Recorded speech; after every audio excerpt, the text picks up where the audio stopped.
Cette réunion est enregistrée à l'heure. Bonjour, bonjour, bonjour Natacha, bienvenue. Et je vais vous demander de couper vos micros pour laisser la parole donc à Valérie. Muet, accueil, paramètres d'audio. Muet, accueil, paramètres. Voilà. Hop, super. Merci Isabelle. Alors, je vais faire un partage d'écran. Enfin, avant de faire le partage d'écran, voilà, je vais me présenter. Je suis chercheuse au CNRS, je m'appelle Valérie Dufour et globalement, travaux, je m'intéresse à l'intelligence animale. Ça, j'avais déjà désactivé. Alors, ouais, hop. Merci Catherine, désolée. Et du coup, voilà, à l'intelligence animale, donc comment ils perçoivent leur monde physique, social, comment ils résolvent des problèmes, voilà. Et j'ai deux espèces de prédilection, on va dire, enfin deux groupes d'espèces de prédilection, les singes, grands singes et singes, donc chimpanzés, bonobos, orang-outans, macaques, capucins, et les oiseaux, notamment les corvidés. Voilà. Donc on va parler un petit peu de toutes ces espèces aujourd'hui pendant cette petite présentation. Alors, je vais passer en partage d'écran. J'ai bien cliqué le partage de l'audio. Si c'est fort, parce que j'ai du mal à savoir si c'est fort pour vous. Moi, j'ai tout dans les oreilles assez fort, mais peut-être que pour vous, c'est pas assez, donc vous me faites signe. Si c'est trop ou pas assez. Voilà. Alors aujourd'hui, l'idée, c'est de parler de musicalité chez l'animal. J'avais envie de vous présenter un petit peu ce qui est fait en ce moment et aussi de le mettre en contraste un petit peu avec ce qui est disponible sur Internet, parce qu'il y a quand même énormément de choses qu'on peut voir sur Internet qui suscitent pas mal de questions sur les compétences musicales des animaux. Donc, j'ai travaillé sur cette question-là il n'y a pas longtemps, et là, je lance un nouveau projet. Donc, je vais vous présenter un petit peu tout ça aujourd'hui. Alors, il faut que voilà, que ça passe, voilà.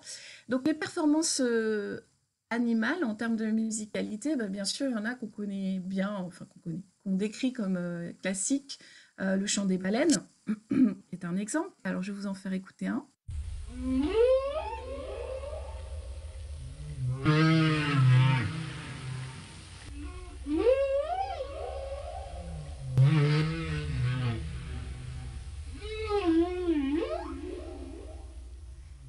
Je vous en fais écouter un autre qui est un peu plus strident. Alors, si c'est fort, ça va peut-être vous faire mal aux oreilles.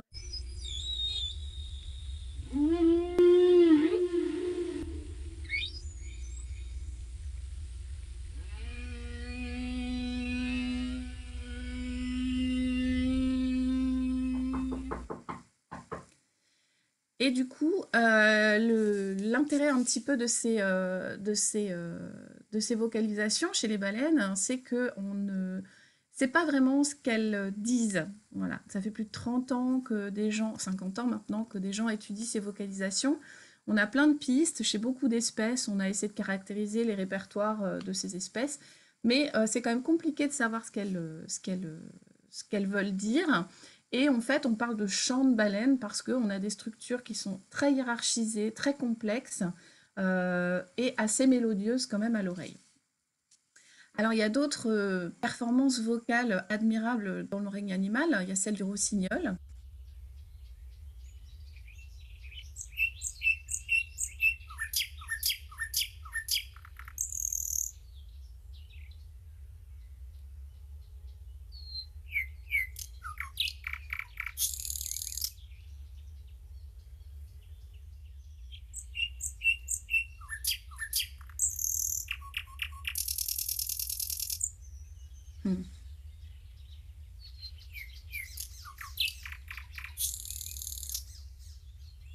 Alors je vais passer parce que il y a quand même, c'est long, il y a 3 minutes de chant.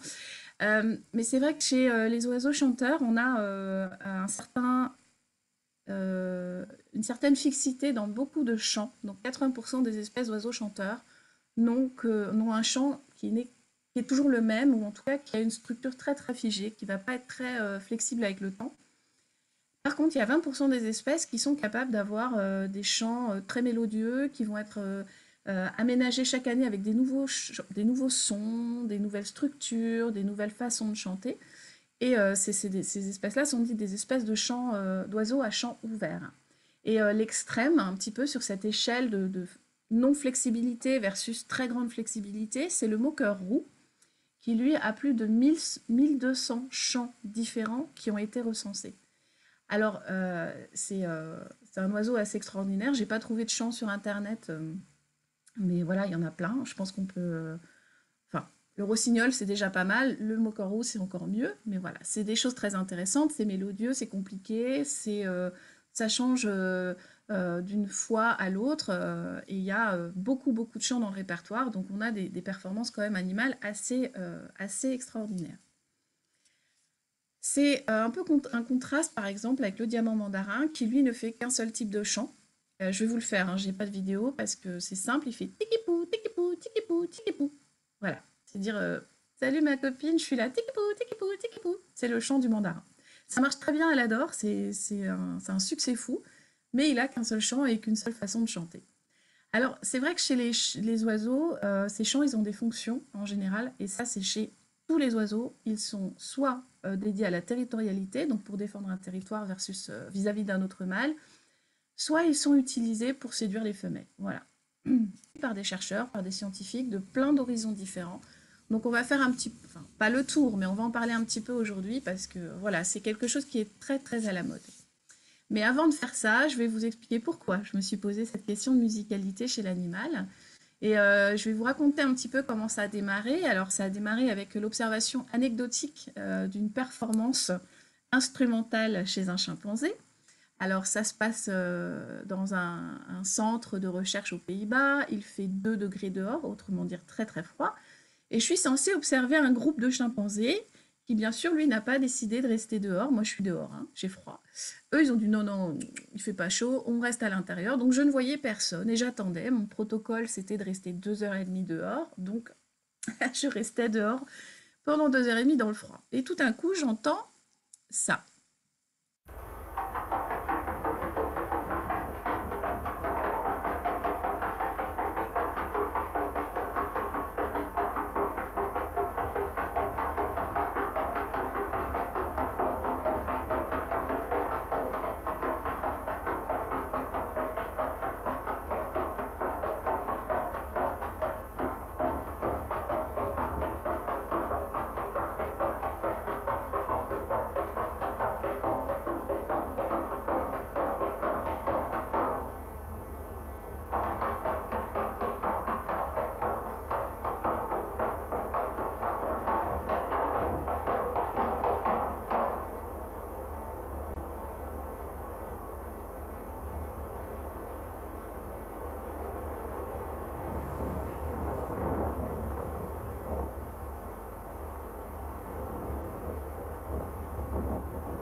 Bon, je l'arrête là, hein, ça dure 5 minutes, donc je vous fais pas tout.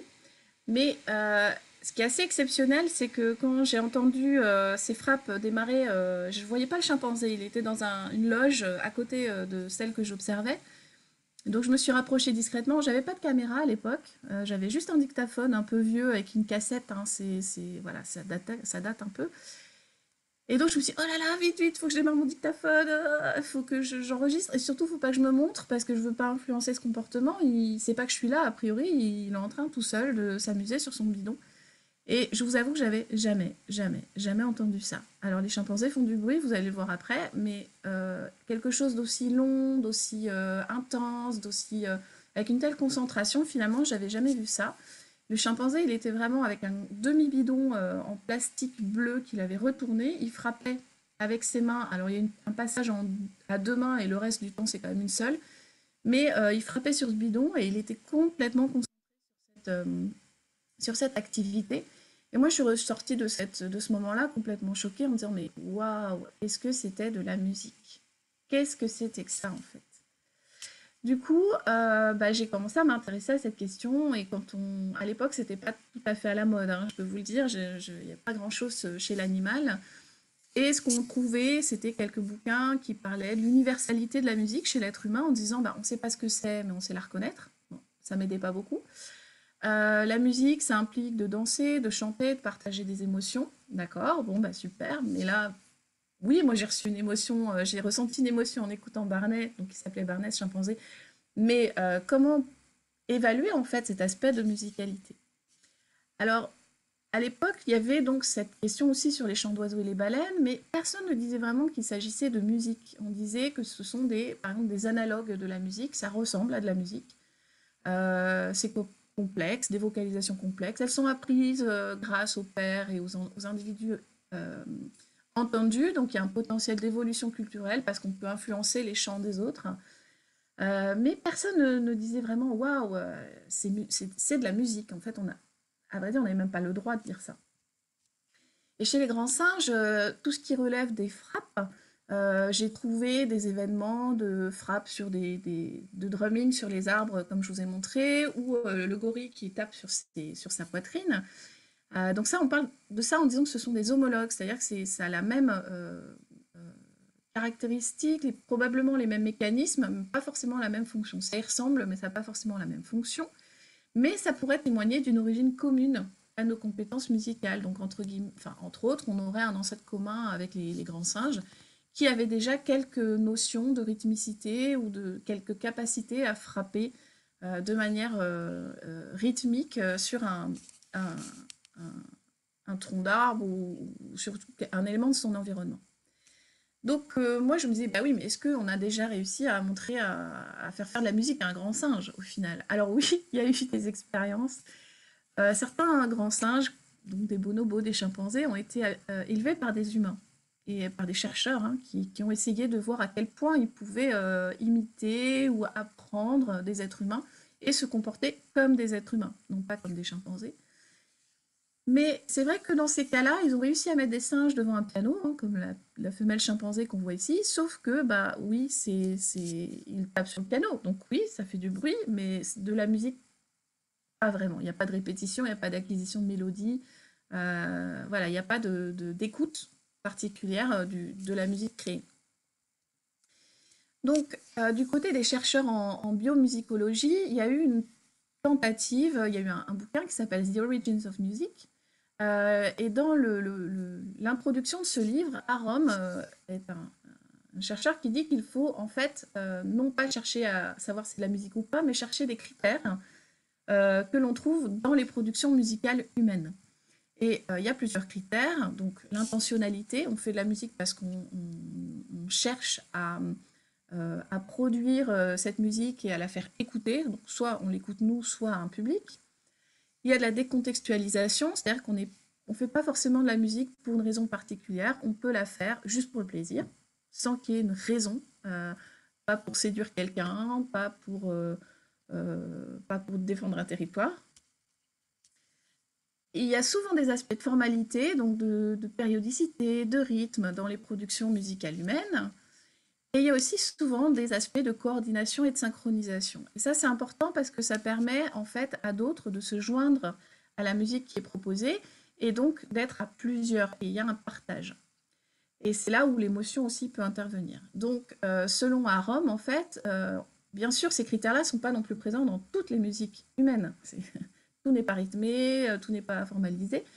Tout n'est pas décontextualisé, tout n'est pas toujours intentionnel, et tout n'est pas coordonné. Mais si on trouvait au moins 2 de ces critères chez une production animale, alors on pourrait commencer à dire « Ah, c'est peut-être de la musique ».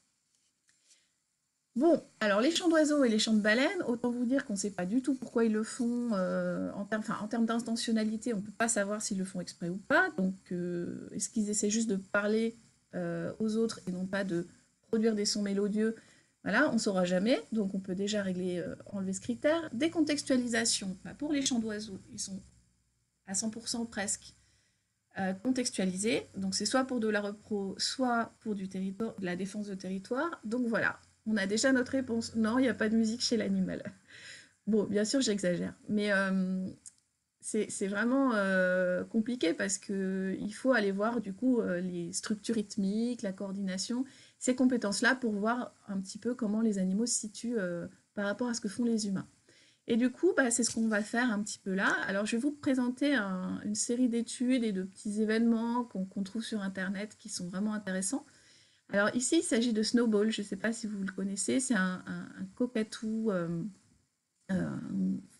qui danse en rythme avec une musique. Alors, je vous fais voir ça. Si ça marche. C'est pas lui. Attendez, hop, je suis passée à celle d'après.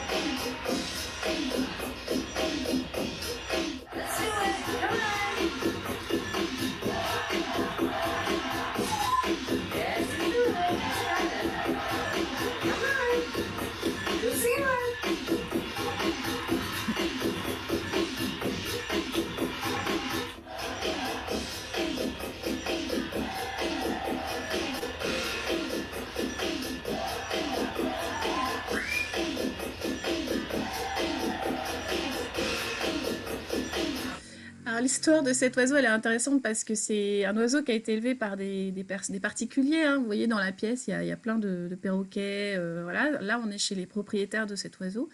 Et les chercheurs, en fait, quand ils ont vu ce que faisait cet oiseau sur Internet, ils ont dit, oh là là, il faut absolument qu'on voit ce qui se passe parce que c'est quand même incroyable. Ça n'avait jamais été étudié. Ça a été montré de manière anecdotique, mais pas vraiment étudié. Et donc, ils ont testé différents types de vitesses de rythme pour voir si l'oiseau il arrivait à s'adapter et il s'adapte vraiment très bien. Et parfois dans certaines des vidéos on voit les oiseaux qui sont dans les cages derrière qui sont eux aussi en train de marquer le rythme. Et donc Snowball est devenu mondialement célèbre. Et c'est vraiment intéressant chez les perroquets, il y a une capacité à, à imiter qui est très forte et elle semblerait vraiment utile pour leur permettre de s'ajuster, de se coordonner avec un stimulus externe. Mais sachez que c'est un événement qui n'avait jamais été décrit avant. Donc là, ils ont fait une étude assez rigolote là-dessus. Et dans la foulée, en fait, de ces travaux, il y a eu aussi des travaux sur les otaries. Alors, je vais passer un peu parce que le monsieur, il parle. Je montre juste le titre pour les droits.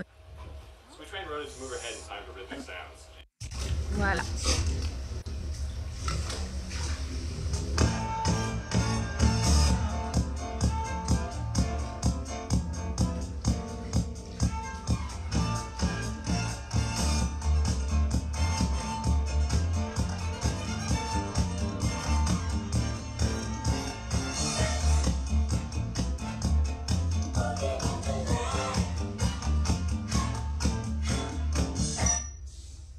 Hop. Alors, je vais stopper le discours, mais en gros, quand ils ont fait cette expérience, ils ont dû entraîner hein, l'animal à le faire. Ils ne le faisaient pas spontanément. Et c'est un peu la même remarque avec Snowball. Hein. Ce n'est pas des choses que ces animaux-là ont fait spontanément. Ils ont été encouragés verbalement ou avec des récompenses. Donc, ils ont été entraînés à se coordonner à un stimulus externe. Et là, on voit à la fin, il y a le petit coup de sifflet pour dire c'est bien ce que tu as fait et hop, une récompense. Et quand même, chez ces espèces-là, on n'aurait pas pensé que, mais ils sont capables de s'adapter à un rythme extérieur. Et on s'est rendu compte dans d'autres recherches, ça a été fait par des Français, que le cri de certains mâles, de certains, alors c'est les lions de mer, non pardon, les éléphants de mer, donc c'est une famille, c'est pas la même famille, mais c'est quand même assez proche. Les éléphants de mer ont des vocalisations qui ont des marqueurs rythmiques dedans, donc, comme ça, qui sont en fait caractéristiques de l'identité des individus. Et ça veut dire que si on est capable de percevoir ces rythmes, eh ben, on peut identifier l'individu, ce qui pourrait expliquer pourquoi ils ont une certaine sensibilité au rythme et qui sont capables finalement de s'ajuster à un rythme extérieur. Alors pour nous, ça nous paraît évident, mais ce n'est pas du tout le cas chez d'autres espèces. Alors, je vais juste contraster, là je vous ai montré 2 études, mais je contraste avec des petites perles que j'ai trouvées sur Internet, toujours avec les perroquets là, et puis... mince, j'adore celle-là.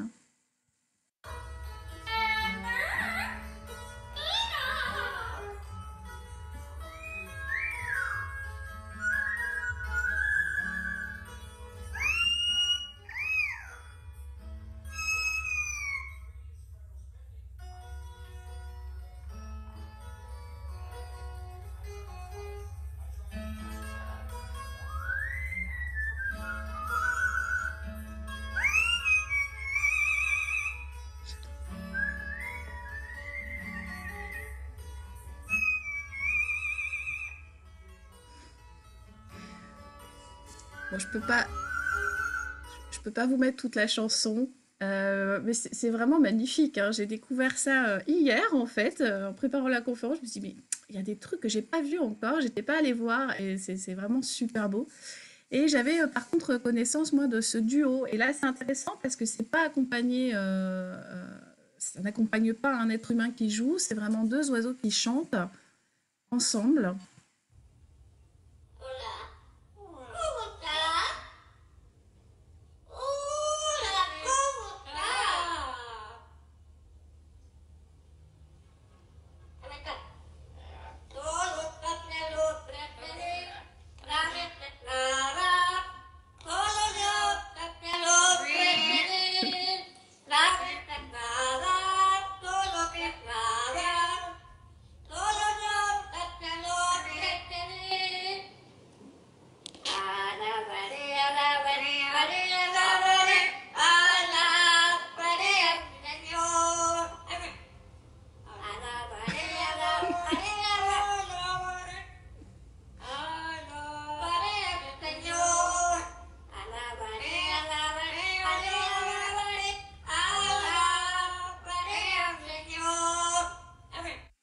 Bon, je coupe là, mais moi j'adore, hein. Je trouve ça fabuleux.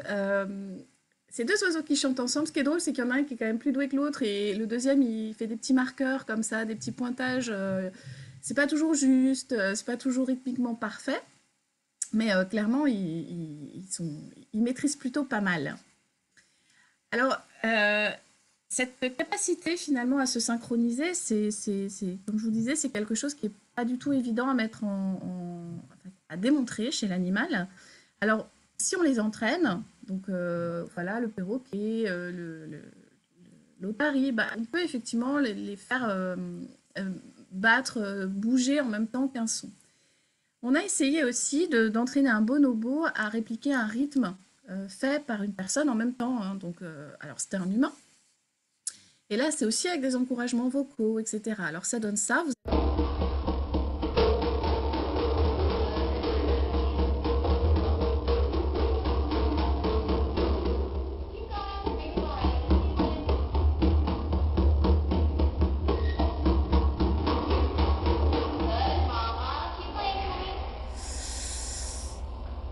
Voilà, en fait, c'est donc le chercheur qui tape sur un bidon à un rythme, enfin sur un djembé à un rythme qui est toujours le même, qu'on voit en vert au-dessus, c'est l'expérimentateur là sur la figure, et on regarde un petit peu si le bonobo il tape au même rythme finalement que l'humain. Et comme vous voyez déjà, bon, il fait 3-4 coups, il arrête, le rythme est à peu près là, mais c'est pas du tout durable dans le temps, donc c'est pas du tout non plus comparable à ce que faisait Barney en termes de production.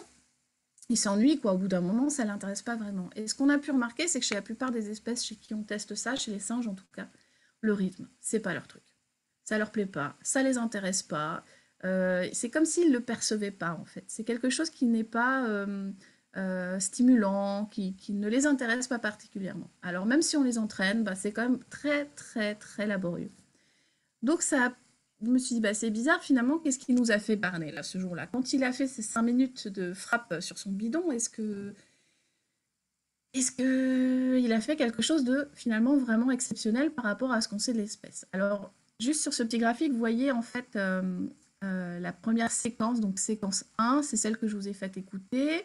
Il y avait c'était suivi d'une deuxième, et puis il y avait on est allé nous jusqu'à 1 minute 20 à peu près, il y avait le cri à la fin, donc la ta ta ta ta ta ta ta ta ta. Waouh! Voilà, après ça continue en fait pendant 5 minutes 40. Et moi je me suis intéressée à ces différentes séquences. Alors des fois il y avait le vent dans le micro, donc bah, j'ai pas pu analyser le rythme, mais j'ai essayé de voir si c'était une production rythmique stable. Donc sur chacune de ces séquences, bah, j'ai pointé en fait l'intervalle entre deux frappes. Et là, on voit un petit peu, par exemple, la séquence 1, c'est donc vraiment le début qu'on écoutait, bah, c'est quand même assez régulier. Il y a une séquence 4 qui est vraiment intéressante aussi, parce que c'est un coup long, un coup court, un coup long, un coup court, un coup long, un coup court, un coup long, un coup court, etc. Donc, il y a quelque chose d'intéressant là-dedans. Donc, pour chaque séquence, j'ai fait des analyses de rythme, et j'ai essayé de voir si on pouvait prédire quand allait arriver la frappe suivante. Alors globalement, c'était pas forcément suffisamment rythmé ou propre pour faire ça, pour que ça sorte d'un point de vue statistique, mais il y a une séquence, la séquence 6, où on peut prédire le coup juste après. C'est-à-dire que quel que soit l'endroit où on se place dans la séquence, on va pouvoir savoir prédire quand le prochain coup arrive. Et il y a la séquence 1, 4 et 11, les séquences 1, 4 et 11 qui, elles, permettaient, en fait, étaient très régulières et permettaient de prédire les 15 frappes suivantes, quoi. Donc il y avait vraiment quelque chose de très, très, très régulier chez ces animaux, enfin chez Barnet, pardon. Et ce qui est intéressant, c'est que, alors je vais trop vite, voilà, dans la séquence 4, il y avait bien effectivement un coup long, un coup court, un coup long, un coup court, avec finalement un rythme qu'on peut qualifier de binaire. Alors moi, dès qu'on me parle de rythme binaire, ternaire, quaternaire, je suis perdue parce que je ne suis pas musicienne instrumentale, je ne comprends pas forcément ce langage. Donc j'ai demandé à une amie de me faire une partition. Alors du coup, voilà, on a fait une partition, on a publié ce travail et on a pu dire que Barnet avait fait quelque chose d'assez exceptionnel. Alors pour l'anecdote, j'avais mis dans le titre au départ qu'il s'agissait de musique. Et j'avais mis Is Music, la performance de Barnet. Et un reviewer, donc la personne qui a évalué mon travail avant publication, m'a dit si vous mettez ça, vous ne publierez jamais.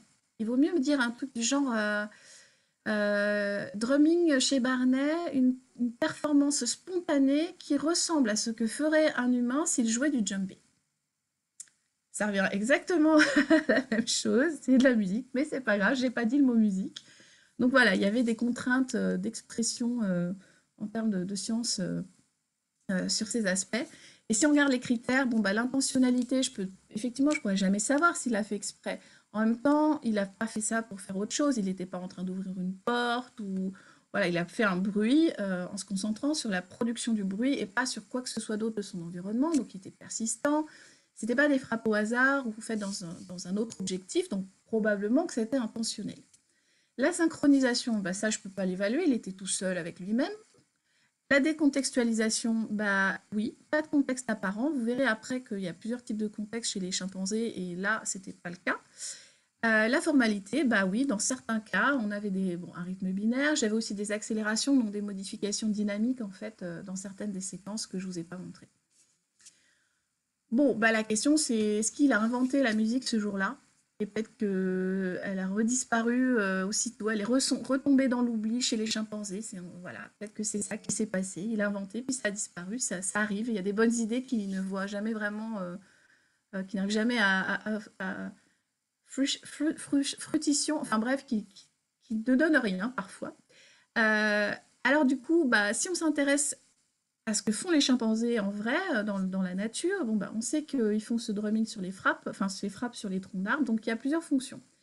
Ça peut être de la démonstration, enfin ça peut être un renforcement de cri longue distance, c'est-à-dire que si vous avez deux groupes de chimpanzés dans la forêt et qu'il y en a un qui fait ce cri et ces frappes, en fait c'est assez puissant comme son et d'autres chimpanzés, d'autres sous-groupes peuvent les entendre et ils se localisent comme ça les uns les autres dans la forêt. Donc ça a un effet, ça a un rôle de communication.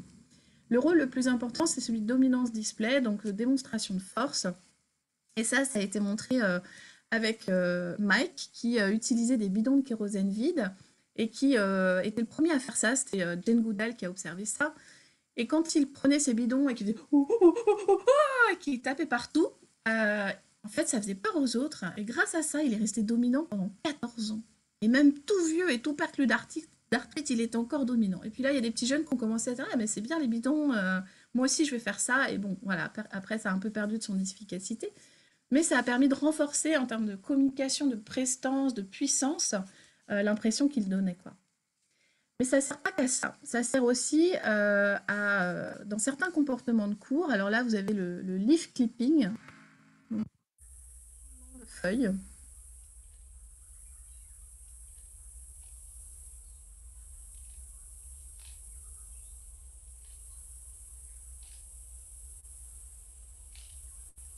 Alors là, c'est frustration, mais ça sert aussi pour la cour.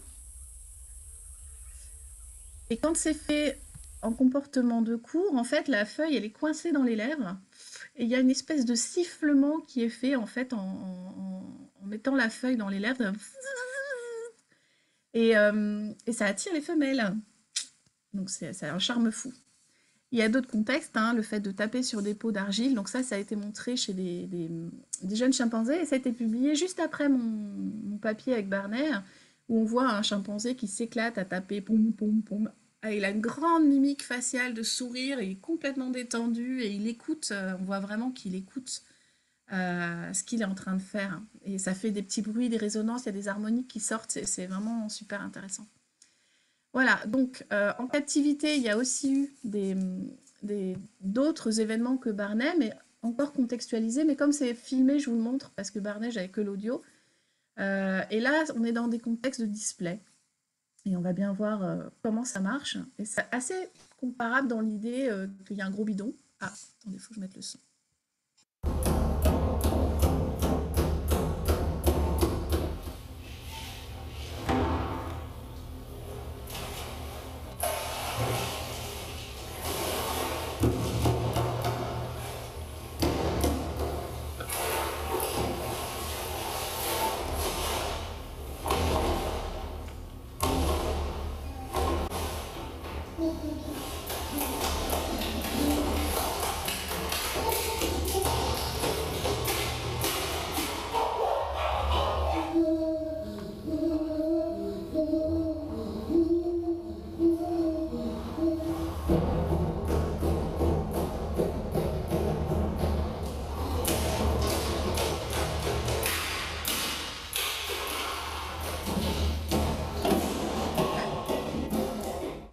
Et il n'est pas content.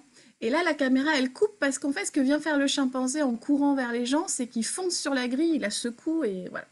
Donc les chimpanzés, ils font des tantrums comme ça, un peu comme les enfants de 3 ans, en beaucoup plus violents, hein, et ils sont capables d'intégrer en fait des bidons, n'importe quel élément de l'environnement qui, en le secouant, va faire du bruit. Ils jettent partout, etc. Donc c'est quand même très loin en termes de fonction de ce que faisait Barnet. Barnet était calme, il était vraiment relax, ses poils n'étaient pas hérissés comme dans là où la femelle elle est toute énervée. Et moi je me suis dit, bon, bah, il faut que je suive ce groupe, parce que si ça se trouve, dans cette colonie de chimpanzés que j'ai observée où il y a Barnet, il y a peut-être une tradition de faire de la musique ou d'utiliser des instruments dans différents contextes. Donc est-ce qu'on pourrait peut-être regarder ce qui se fait dans cette colonie? Donc en fait, on a une colonie où il y avait 6 groupes d'individus, et moi j'observais à l'extérieur. Donc quand je vous disais que j'avais passé mon temps à 3 degrés à observer, c'était devant le groupe de Bob, où il n'y avait personne à l'extérieur, et c'est dans l'enclos à côté, chez Barnet, que Barnet tout seul faisait son truc. Et il n'y avait personne d'autre dans la cour à l'époque. Mais nous, du coup, on a suivi quelques mois après, on a fait un suivi sur 2 mois, sur 1 mois, de tous les moments où ils utilisaient une bouteille en plastique, un bâton, un bidon, une clé qu'on frotte pour faire du bruit, toutes les productions de bruit avec des objets. Et on a montré qu'il y avait vraiment beaucoup de contextes en fait, hein. Donc bien sûr, le plus prédominant, c'est la démonstration de force, le display, des contextes de tension sociale où ça n'aboutit pas forcément à une explosion comme vous avez vu dans la vidéo où on lance tout, mais quand même on a les poils hérissés, ou on est comme ça, on n'est pas à l'aise. De l'agression, de la construction de nids, on en a dans le jeu, on en a dans les comportements de cours, on en a en réponse à des bruits extérieurs, etc. Beaucoup de contextes. Donc ma question c'est, et dans ces contextes, c'est vrai que les contextes plutôt négatifs, donc agression, tension, démonstration de force, l'usage de bidons et d'objets était d'autant plus long que c'était des mâles qui étaient impliqués. Voilà. Et du coup, ma question c'est, mais finalement, est-ce qu'on va pouvoir nous retrouver quelque chose qui est un peu comme ce que Barnet a fait, long, donc au moins plus de 20 secondes, rythmé et décontextualisé? Alors, pas vraiment. Donc, on a eu des démonstrations. Alors, là, c'est Barnet qui frotte un bidon par terre et qui tape, du coup. Et vous allez voir que tout le groupe réagit à...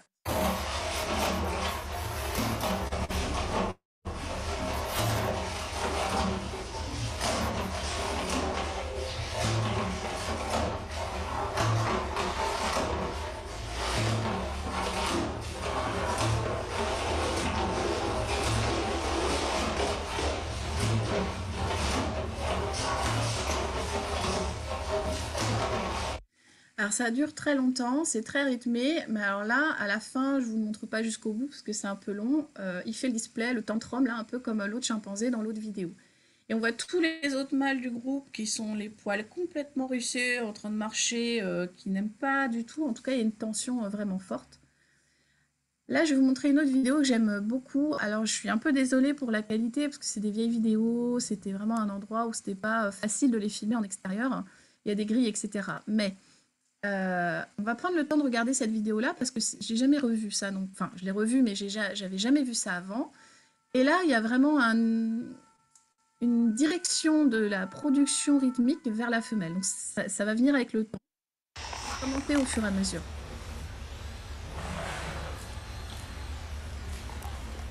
Donc là, vous avez Paul qui veut monter Hélène. Hélène n'est pas tout à fait d'accord. Alors Paul, il va aller chercher un bidon.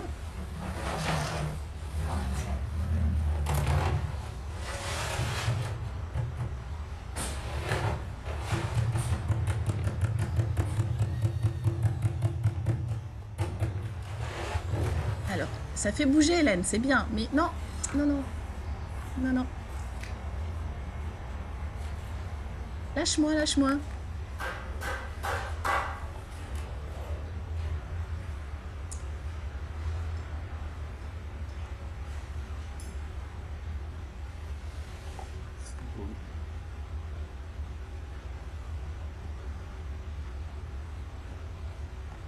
Je vais avancer un petit peu. Hop, voilà.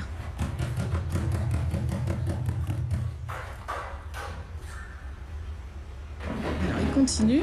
Ça marche toujours pas. Elle se rapproche.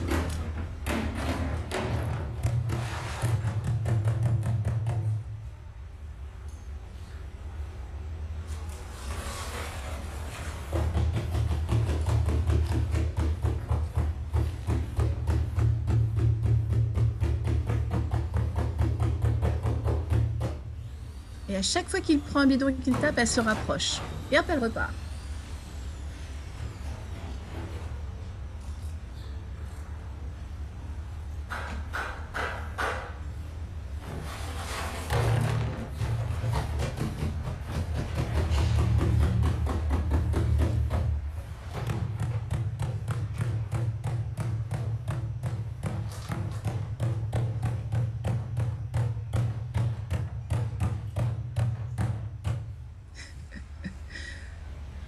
Faut être persistant.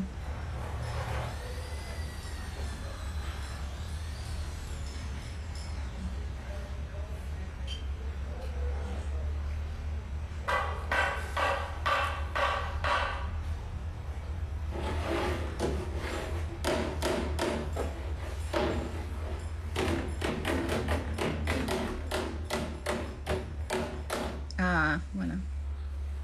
Presque.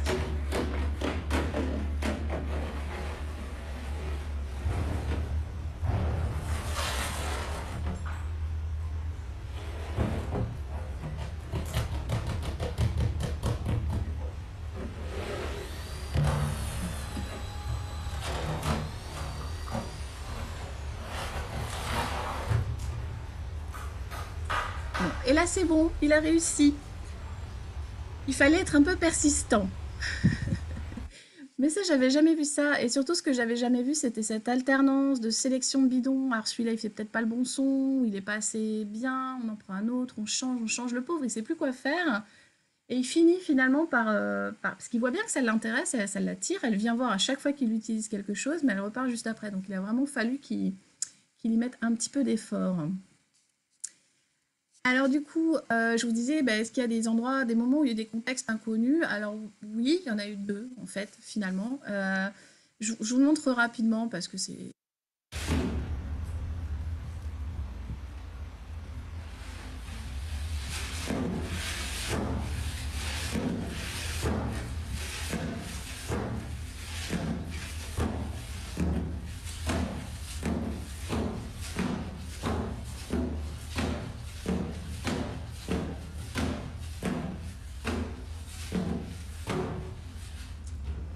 Alors, je le coupe parce que c'est un peu long, mais en fait, le problème, c'est que ce contexte-là, enfin, cette frappe qu'on voit là juste avant, c'est conditionné complètement par l'environnement. C'est-à-dire que s'il n'y avait pas de mur, la rythmicité, elle serait probablement pas aussi propre. Il y a vraiment, c'est parce qu'il a ces deux murs de chaque côté qui retiennent, qui font rebondir le bidon qu'on a quelque chose d'assez rythmé. On avait quelque chose de très rythmé. Mais voilà, c'était lié à la manière dont c'est pas lui qui impose le rythme en fait directement. Donc l'idée c'était de dire oups, Barnet did not do it again, hein, il a pas recommencé, on n'a jamais réentendu quelque chose de aussi intéressant et rare que ce qu'il avait fait. Pourtant en un mois j'ai eu plus de 262 événements, on a eu 90 d'entre eux qui duraient plus de 20 secondes. 10 parmi ces 90 étaient rythmiques, mais vraiment bien rythmés, dont les petites performances de Paul, là, certaines. Mais tous étaient contextualisés, sauf deux, dont celle que je vous ai montrée avant. Et là, finalement, bah, c'est contraint par la technique qui est de taper contre deux murs, donc avec rebond du bidon. Donc en fait, on n'a vraiment pas retrouvé quelque chose qui répondait aux mêmes critères que la production de Barnet. Alors c'est vrai que ça peut paraître un peu limité de se dire oui, bon, si on regarde que des critères comme ça, la musique c'est pas que ça va plus loin, il y a beaucoup plus dans la musique que juste avoir des critères de rythmicité, de décontextualisation. Alors c'est vrai, il y a des chercheurs qui ont eu d'autres approches. Eux, ils se sont intéressés à comparer en fait des ratios de hauteur entre deux notes adjacentes chez le rossignol, par exemple. Et c'est là où moi je suis un peu larguée parce que je connais pas bien la signification de ces termes techniques. Mais ils ont comparé ça au ratio de la hauteur harmonique chez les humains. Alors je vous ai copié-collé en anglais, je suis désolée, mais c'est pour être sûr de ne pas dire de bêtises, les observations qui ont été faites. Ils ont montré que certains oiseaux ont un pitch qui est à la même échelle que la musique d'Europe de l'Ouest, qui pourrait expliquer pourquoi on est attiré par ces sons. Le wood thrush, ça va être la grive des bois. Enfin, les thrush, c'est les grives, la famille des grives. Ils sont so pitch, je ne sais pas comment on traduit ça, mais ils ont un pitch tellement précis que ça suit en fait notre échelle musicale de manière très précise. Le canyon wren chante dans l'échelle chromatique et le hermit thrush chante dans l'échelle pentatonique. Donc on peut avoir d'autres manières d'aborder la musicalité en disant ah bah est-ce que c'est pareil que ce que fait l'être humain, c'est-à-dire est-ce que c'est il y a une métrique finalement ou une façon de pitcher les choses qui est similaire. Une autre proposition, c'était d'examiner les arrangements structuraux en fait et de voir s'ils peuvent créer les mêmes phénomènes que ce qu'on a dans la musique humaine, c'est-à-dire des phénomènes d'attente, d'anticipation, de tension, de relâchement de tension ou de surprise chez l'auditeur. Et par exemple, si je fais vous attendez, voilà, vous attendez un truc et ça va chuter vers la fin, voilà. Et ben, est-ce qu'on trouve ça, ce genre de phénomène chez l'animal? Donc c'est plutôt chez l'oiseau que ça a été fait. Je crois qu'il y a des gens qui commencent à s'intéresser à ça chez les baleines, mais les baleines c'est tellement compliqué, c'est vraiment, vraiment complexe. Mais chez les oiseaux, il y a eu par exemple ça, on est chez le nightingale, l'oiseau dont je vous parlais tout à l'heure, le rossignol. Voilà, merci, le rossignol. Ah. Et on a là, il y a une étude de ces trois phrases. Donc la première, c'est juste une vocalisation. Ensuite, il y a la phrase 2, je ne sais pas si on voit très bien. Alors c'est alors ça fait voilà, un peu en gros. Et puis il y a la troisième phrase où c'est des trilles. Et on a regardé un petit peu, on essaie de représenter ça graphiquement de manière à voir comment ça s'enchaînait, est-ce qu'on pouvait avoir des structures intéressantes et des effets dynamiques comme ça assez fins qui créent ces phénomènes de tension, d'attente, etc. Et donc graphiquement, on peut voir, c'est le graphique où on voit phrase 2 avec des espèces de crayons rouges là. Phrase 2, phrase 3, oui, en fait, ça crée des patterns. Quand on regarde les intervalles entre les notes, on voit qu'il y a des intervalles qui sont réguliers, donc il y a certains patterns qui sont réguliers. Et dans les transitions, c'est des transitions progressives. Donc si on prend la partie gauche, en bas à gauche du graphe C, là, on a ce truc régulier, 3 points, ok, il fait toujours les mêmes types d'intervalles, et d'un coup, hop, il agrandit un petit peu, il fait un peu plus long, encore un peu plus long, et hop, il enchaîne sur la phrase 2, enfin d'ailleurs c'est l'inverse, il est passé de la phrase 2 à la phrase 3, mais il fait ça de manière très régulière et fine, il n'y a pas une transition brutale, elle n'est pas si brutale que ça, la transition, elle est préparée. Et ça se voit aussi avec ce graphique D en bas à gauche, où on a la durée en fait de ces intervalles internotes. Et plus ça va, plus cette durée se raccourcit, donc il accélère. Et si on regarde l'amplitude aussi de la phrase 3, et là on a des augmentations de l'amplitude, donc plus ça va, plus le son est fort. Donc il y a des modifications dynamiques, c'est pas juste toujours la même note chantée toujours de la même manière. Et en fait, c'est un peu le contraste entre avoir des aspects monotones, rythmiques, toujours les mêmes, des patterns, et puis des aspects de surprise. Et ça, on commence à le regarder en fait chez l'animal. Il y a donc c'est d'autres points communs hein, entre les musicalités animales et humaines. Il y a la création de patterns, donc c'est le fait de faire des patterns reconnaissables. Et certains ont comparé la forme sonate. Alors, je ne connais pas très bien moi, mais on m'a expliqué que c'était le fait d'avoir l'exposition d'un pattern, son développement et la réexposition au pattern initial, qui est un pattern reconnaissable qu'on utilise nous les humains. Et en fait, le troglodyte maculé a quelque chose qui ressemble un petit peu. Il a un développement de chant en 4 parties. Le mâle fait la partie A et la partie C, et entre les deux, la femelle, elle fait la partie B et la partie D. Donc il y a des petites choses comme ça qui sont organisées dans les chants d'une manière un petit peu intéressante. Il y a aussi quelque chose que je trouve très intéressant en termes de points communs, c'est cette notion de chanter pour le plaisir. Alors, on dit qu'il y a de la fonction hein, du chant chez l'oiseau, bien sûr, mais est-ce qu'ils ne pourraient pas chanter pour le plaisir? Alors, les étourneaux, on s'est rendu compte que ils avaient une sécrétion d'endorphines, d'opioïdes, de précurseurs d'opioïdes quand ils chantaient. Et ils ont administré à ces oiseaux des opioïdes de manière un peu plus forte, on va dire, et ils se sont rendus compte que les étourneaux qui ont des chants très beaux, très difficiles et très compliqués, mais avec des patterns très reconnaissables et globalement toujours les mêmes, commençaient à faire des formes libres de chant. Donc ils se mettaient à improviser, en fait, ils se mettaient à chanter n'importe quoi. C'est lié au plaisir, les opioïdes. Donc si on a des formes complexes de chant avec de l'improvisation, ça a tendance à créer, c'est lié en tout cas avec une notion de plaisir et d'émotion qu'on peut mettre en évidence en utilisant des opioïdes. Voilà. Donc, a priori, les oiseaux peuvent chanter pour le plaisir. Donc moi je dis, ben oui, les oiseaux, c'est des candidats fantastiques pour étudier la musicalité, et je pense que le meilleur candidat parmi tous, c'est le corbeau-freux. J'en suis intimement persuadée, mais j'ai pas encore fait les études, donc je vais essayer juste de vous mettre l'eau à la bouche. Il faudra une autre conférence pour parler de ce que ça a donné. Mon premier argument pour dire que ce sont des super chanteurs, enfin probablement des bons musiciens, c'est qu'ils sont malins. Donc, imaginer des nouvelles notes, des nouveaux arrangements, créer, se mémoriser des choses déjà faites qui leur ont plu pour les réutiliser plus tard, ça devrait être dans leur corde. Le deuxième argument, c'est qu'ils font pas que des bras. On croit que le corbeau, il fait bras, bras, bras. Mais non. Alors oui, ils font des bras, mais ils font pas que des bras. Alors, je vais vous faire écouter un bras. Est-ce que j'arrive à atteindre mon truc là? Non, j'arrive pas à l'atteindre. Alors, attendez, je vais vous faire écouter autre chose. Un wark. Un quinque. Un boin. C'était au milieu. D'abord quinque, boin. Voilà. Un croin. C'était le cri du milieu. Ça, c'est des cris puissants, forts. Bon, c'est vrai que ça ressemble tout un peu à des bras, mais ils sont différents, ces cris. Et puis, il y a d'autres cris. Il y a les ticous. Il y a les piouks. Il y a les emballements.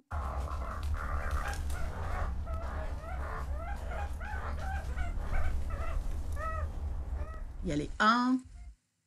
Bon, le 1, voilà. Il est un peu court. Voilà, il y a le grou-grou. Enfin, il y en a plein.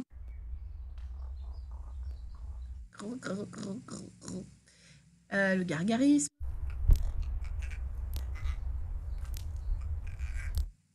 Le craop. Vous avez entendu, c'est tout fin celui-là. Oups. Ça, c'est beau. Moi, voilà. Bon. Alors, ok, ils ont des cris rigolos, mais est-ce qu'ils chantent? Mais oui, ils chantent.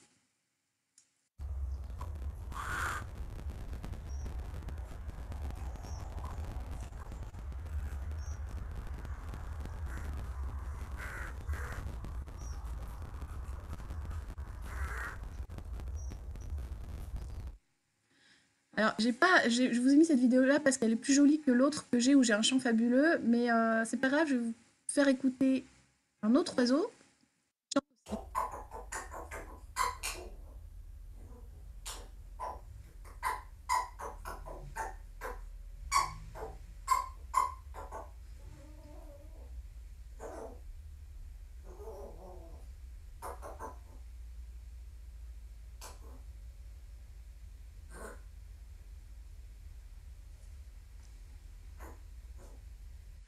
Donc ça, c'était Brad. C'était une petite femelle qui n'est plus là malheureusement, mais qui chantait. Je lui ai laissé le micro dans la pièce quand je partais. Et pendant des heures, elle chantait. J'ai des heures et des heures d'enregistrement de chant. Et j'ai l'impression que ça n'est jamais la même chose. Donc c'est assez fou. C'était quoi mon argument numéro 4? Ah voilà, il chante sans contexte particulier. Et oui.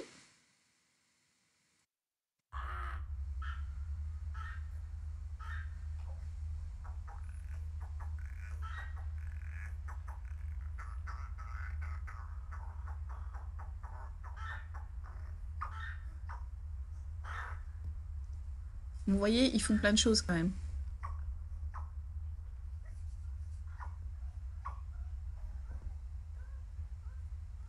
Voilà, et mon argument numéro 5, c'est qu'a priori, ils peuvent chanter en même temps qu'un signal externe. Alors ça, c'est la manip qu'on appelait « je peux pas, j'ai piscine ». En fait, on s'est rendu compte que quand on remplissait leur petite piscine d'eau, leur petit bassin, qu'on nettoyait, etc., le bruit de l'eau, le jet, ça les stimulait et ça les faisait chanter. Et ils chantaient en même temps, finalement, on s'est dit, est-ce qu'ils chantent en même temps que le bruit, est-ce qu'ils s'adaptent, est-ce qu'ils se synchronisent avec le début et la fin du stimulus? Donc, on fait des choses marrantes en écho, hein. On a fait la manip, donc on a créé des stimuli où on remplit, on éteint, on remplit, on éteint, 5, 10, 15 secondes, avec des pauses et de 5, 10, 15 secondes et des intervalles de remplissage de 5, 10, 15 et même 20 secondes.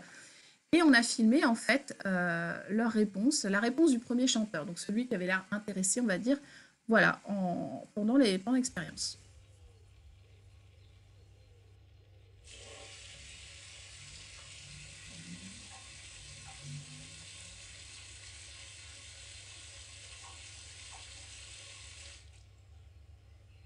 Et il s'arrête à la pause.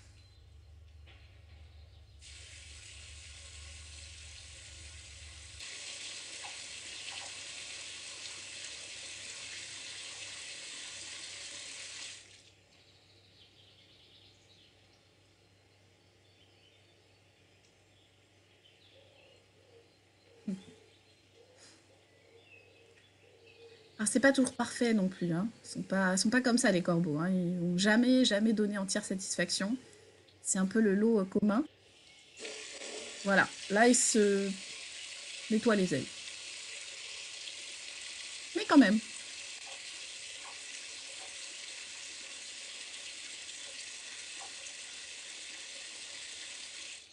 Bref, on a soumis ce papier, c'est pas encore accepté.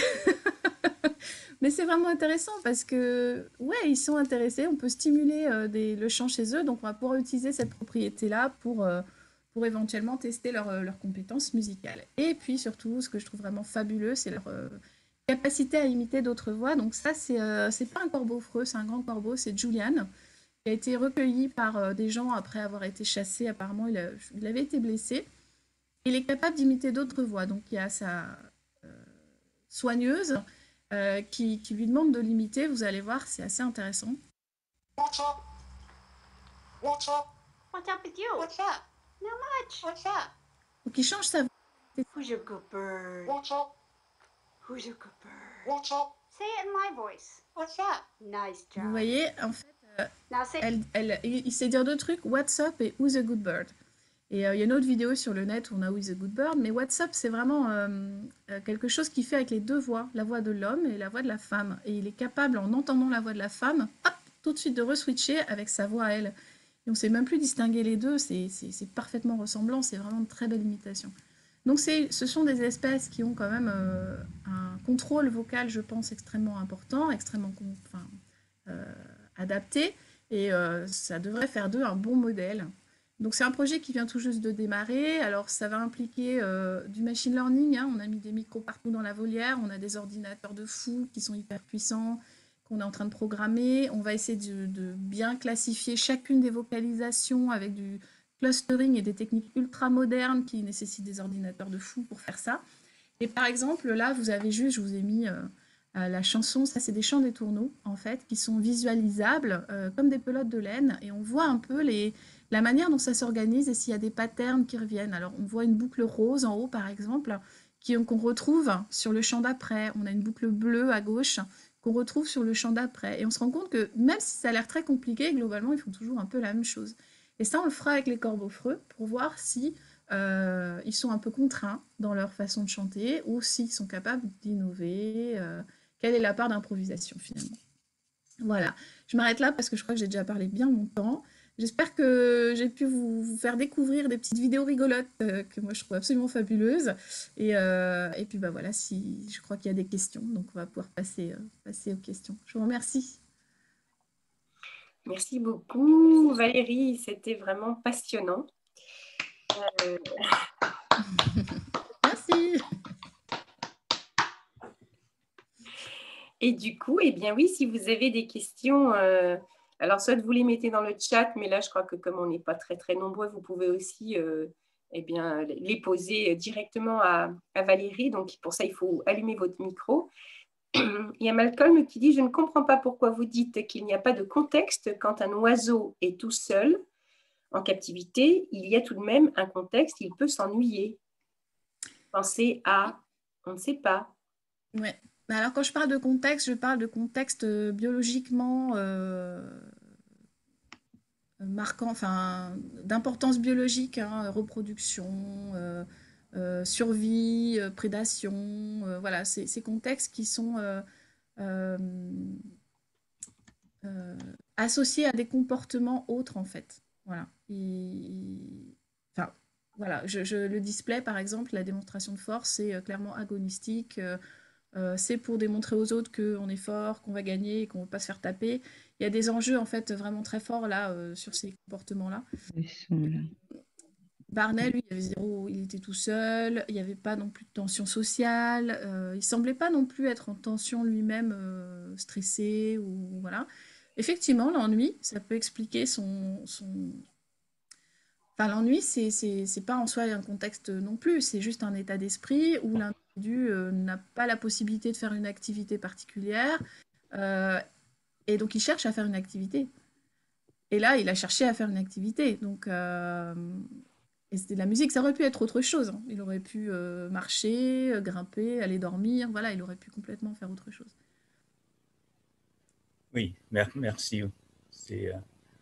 En fait, c'est le mot contexte peut-être que j'avais pas compris. En fait, il y a des stimuli, il y a toutes sortes de raisons qui font que. Oui, voilà. Mais en fait, le mot contexte là, c'est plus essayer de savoir s'il y a une raison autre qui pourrait expliquer pourquoi il a fait cette production et qui soit pas purement lié à une invention. Lié à la musique en fait. La question un petit peu qu'on se pose, c'est est-ce qu'ils écoutent ce qu'ils font? Est-ce que c'est ça qu'ils cherchent à faire? Est-ce qu'ils le font parce que c'est ça qu'ils cherchent à faire? Ou est-ce que c'est parce qu'ils sont impliqués dans autre chose? Quand ils prennent des bidons et qu'ils tapent partout, c'est pas pour faire de la musique, c'est pour faire du bruit, pour effrayer les autres. Donc c'est pas pour faire du bruit juste pour ça ou pour son plaisir, c'est vraiment pour l'utiliser pour une fonction particulière aussi. C'est compliqué, on n'a pas toujours la réponse et c'est pas simple effectivement de préciser des contextes qui pourraient éliminer cette solution. En fait, l'idée, c'est d'être parcimonieux et dire s'il y a quoi que ce soit qui puisse expliquer son comportement autrement que la recherche de faire un son pour soi, pour le plaisir de faire le son, et ben, on peut presque plus parler de musique à ce moment-là. On pourrait comparer le fait que certains mammifères jouent, enfin, vraiment, il y a du jeu qui est... Enfin, c'est social, certainement. Mais je pense aussi... Oui, donc, en fait, oui, c'est vrai que c'est gratuit, mais c'est social. Enfin, pour les oiseaux, il y a des... Enfin, moi, j'observe souvent un dortoir de Milan noir. Et il y a des moments où ils semblent, avant d'aller se coucher, en fait, où ils semblent jouer en planant, en fait, hein, sur le vent. En fait, ils sont pas en train de chasser, on se dit, mais pourquoi, en fait, alors que parfois ils le font, parfois ils le font pas. Enfin, donc c'est juste pour le plaisir. Mais bon, comment entrer dans la tête des oiseaux et des animaux, hein, c'est fou, hein, ça. C'est ça. On ne compliqué. peut pas rentrer dans leur tête, donc il faut être parcimonieux, il faut vraiment avoir des événements propres, hein, où on n'a vraiment aucune autre explication, et là on peut commencer à se poser la question. Mais ça ne veut pas dire que quand Paul il frappe sur son bidon pour séduire Hélène, moi je trouve ça très musical. Dans l'idée, il fait un son pour utiliser ce son pour la séduire, mais c'est sur le son qu'il attire son attention. Bah, c'est bien ça le focus du comportement, donc c'est quand même génial.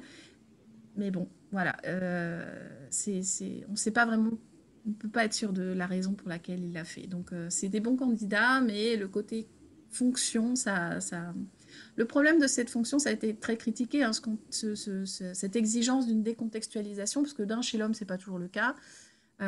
Plein de productions musicales sont aussi contextualisées, justement parce qu'on veut séduire quelqu'un, on prend la guitare, on chante en soirée autour du feu, waouh, pour montrer sa jolie voix. Il y a aussi des contextes biologiquement frappants et importants, mais chez l'être humain, on peut dire oui, je fais de la musique pour faire de la musique, alors que le chimpanzé, il ne va pas pour nous dire pourquoi il le fait. Donc, on essaie d'éliminer les risques de surinterprétation. Et juste aussi, je ne l'ai pas dit, il y a un papier qui est sorti il y a quelques années déjà, qui s'intéressait à la raison de pourquoi on a évolué ses capacités musicales. En fait, qu'est-ce qui font qu'on est si bon. En fait, c'est ça le propre de l'être humain par rapport aux autres, c'est qu'en termes de coordination, synchronisation aux autres, on est fabuleusement bon. Ça vient pas tout de suite, hein, ça vient assez tard avec les enfants, c'est au moins 3 ans à peu près, je crois. Donc, on peut taper avant et faire du rythme, mais se synchroniser aux autres, c'est vraiment quelque chose de très compliqué, cognitivement parlant aussi.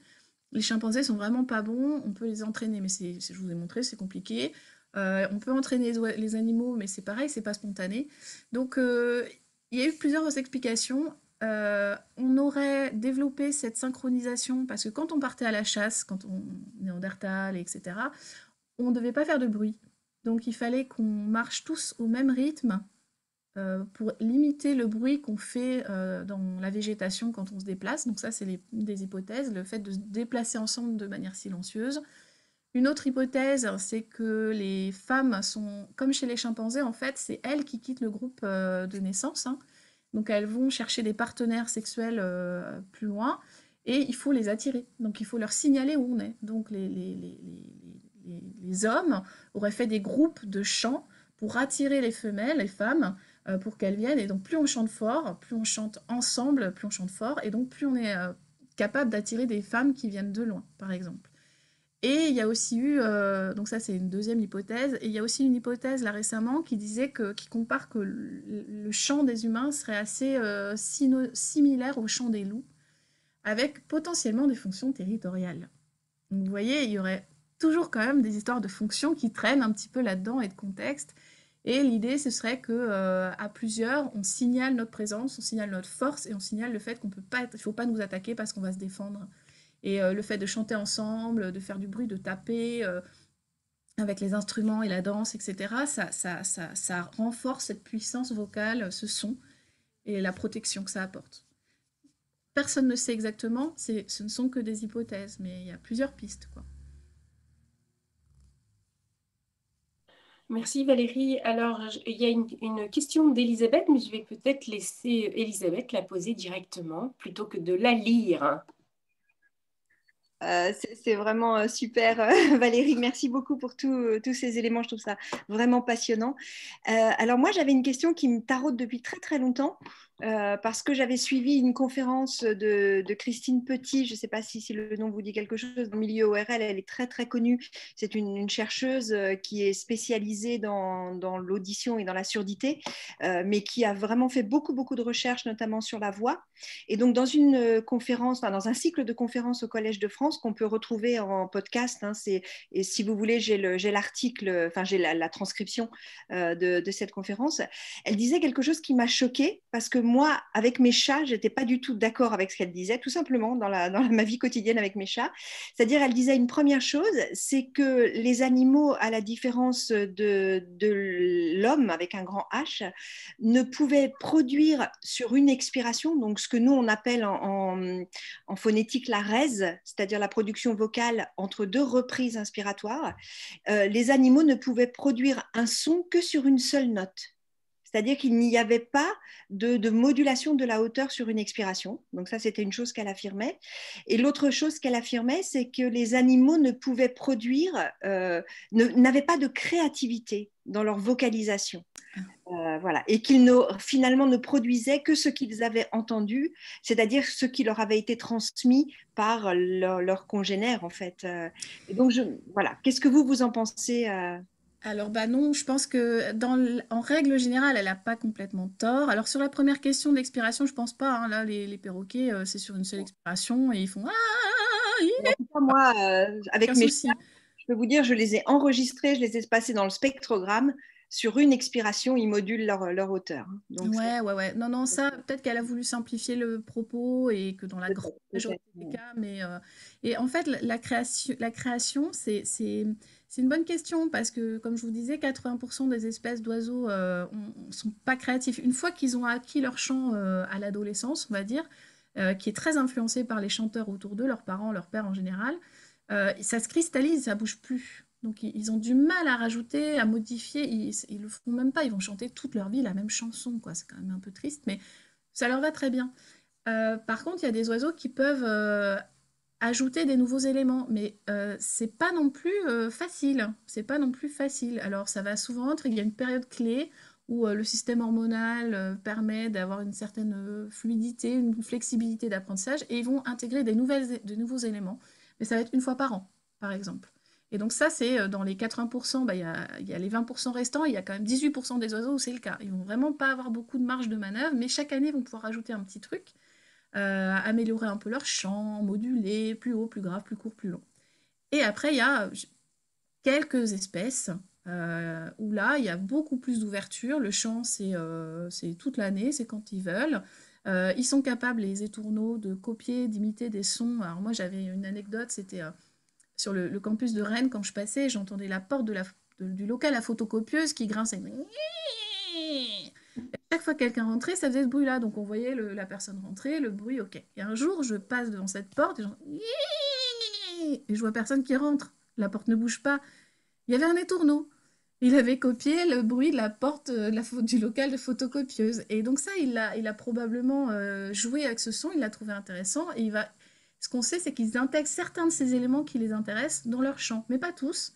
Et ça part avec le temps. C'est-à-dire que chaque année, ils renouvellent un petit peu les choses, mais pas tout, quoi. Donc c'est vrai que la créativité, elle reste quand même limitée. Et l'oiseau qui a 1200 chants, là encore, on parle de chant comme si c'était figé, alors que moi, j'aurais tendance à dire, bah, si on a 1200 chants, c'est juste qu'il improvise à chaque fois, le coco, et il fait des nouvelles structures, il s'amuse avec ce qu'il a, mais c'est toujours improvisé. Mais c'est pas comme ça que c'est décrit. La question de l'improvisation, elle commence à être mentionnée, mais c'est encore rare. Et moi, les corbeaux, quand je les entends chanter, j'ai vraiment la sensation qu'ils improvisent. Il y a des trucs qui reviennent tout le temps, mais ils s'arrêtent jamais. Et des fois, ça dure 10 minutes. Ils sont à fond, ils s'écoutent, ils changent, ils jouent, ils baissent, ils montent, ils plus fort, plus... Ça ressemble. Donc c'est ça qu'on va aller regarder en fait. C'est vraiment la question. Ça reste un phénomène rare, je pense. Merci beaucoup. En tout cas, c'est vraiment passionnant. Vraiment. Ah bah moi, j'adore ce sujet. Hein. Je trouve qu'on voit la posture du chercheur.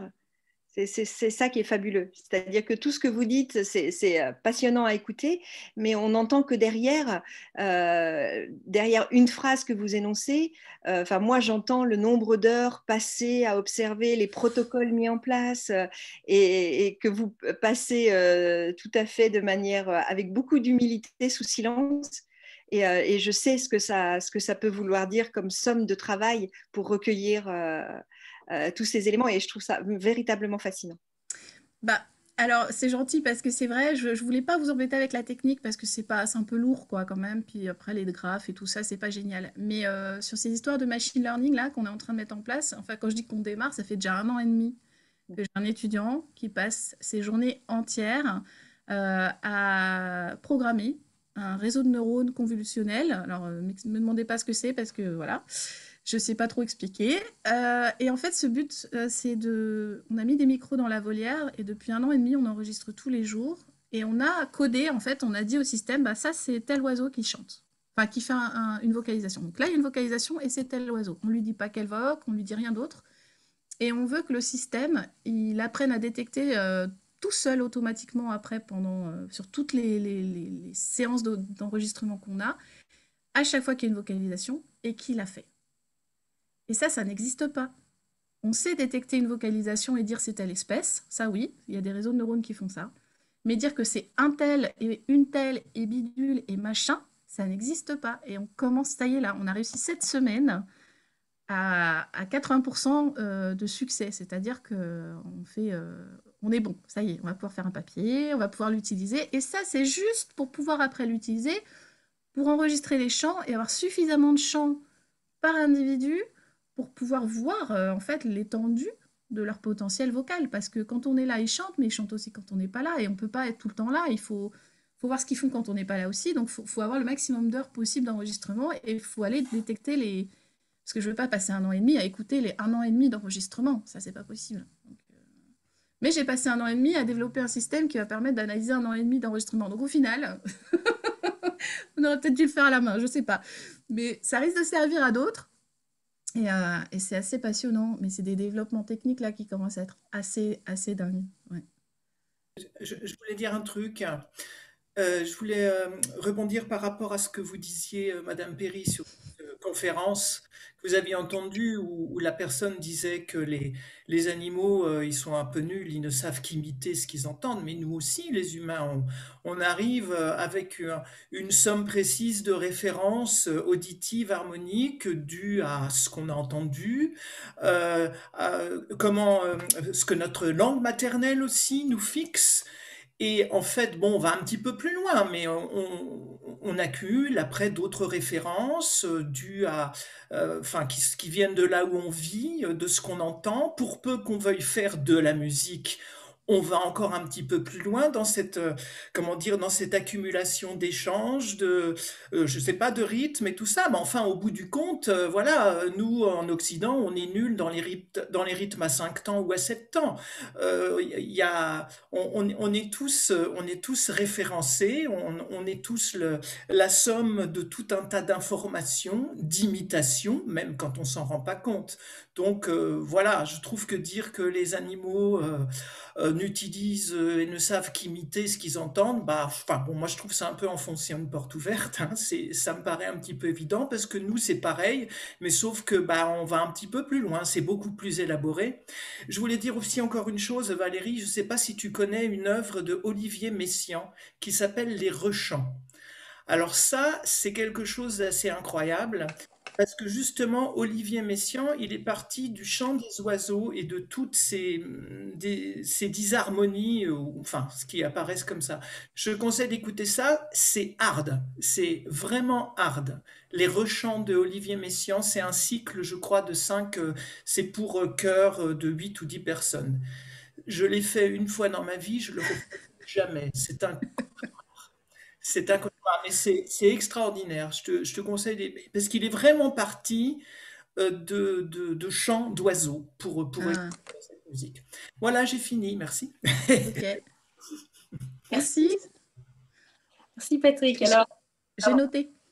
il y a aussi il y a Michel qui dit superbe, merci. Une anecdote à Mulhouse autrefois. Certains étourneaux imitaient le bruit des machines à écrire avec le retour chariot. C'est en l'utilisation des ordinateurs. Ouais. Et Caroline dit, merci Elisabeth, une anecdote aussi. Quand j'ai passé mon bac, tous les matins, un étourneau chantait sous ma fenêtre un air qui ressemblait à du Mozart. Et elle rajoute, concernant l'improvisation, ce n'est pas facile pour les humains non plus. Et oui. Et l'improvisation, ça va effectivement, comme disait Patrick, ça va être basé sur des connaissances déjà acquises. C'est juste une nouvelle manière de les arranger ou de les produire. Voilà, mais parce qu'on a des filtres émotionnels, de fatigue et autres qui font qu'on va produire les choses d'une certaine manière à un temps donné. Mais, c'est qu'est-ce qui est vraiment nouveau au final, hein, c'est plutôt la manière de faire que la substance en elle-même, hein. Bon, il y a des gens qui peuvent sans doute, mais c'est vraiment pas la majorité. Et pour les étourneaux, il y avait Mozart, hein, avait une version d'une de ses symphonies où il y avait une note. En fait, je sais plus c'est laquelle en fait. Il avait composé sa symphonie donc au piano, ta ta ta ta ta, et puis il y a des étourneaux à l'extérieur qui entendaient. Le lendemain matin, quand il est revenu, il a entendu les étourneaux chanter un passage de ce qu'il avait fait la veille, mais il avait changé une note. Et sur la partition de Mozart, c'est marqué que, hop, il a mis la petite virgule en haut en disant ah ça c'est la version Les Tourneaux, das war schön. C'était beau. Donc ça se nourrit, hein, les choses, enfin les humains et les oiseaux se nourrissent musicalement. Et alors, je crois que c'est toujours Caroline qui dit l'oiseau qui a également un chant très mélodieux et variable, c'est le merle.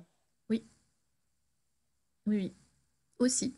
Très mélodieux. Moins étudié, mais les tourneaux a été étudié en labo, c'est pour ça qu'on connaît mieux en fait. Mais très, très aussi, pareil avec le merle, des capacités d'imitation aussi, de bruit de l'environnement. Catherine, tu voulais dire quelque chose?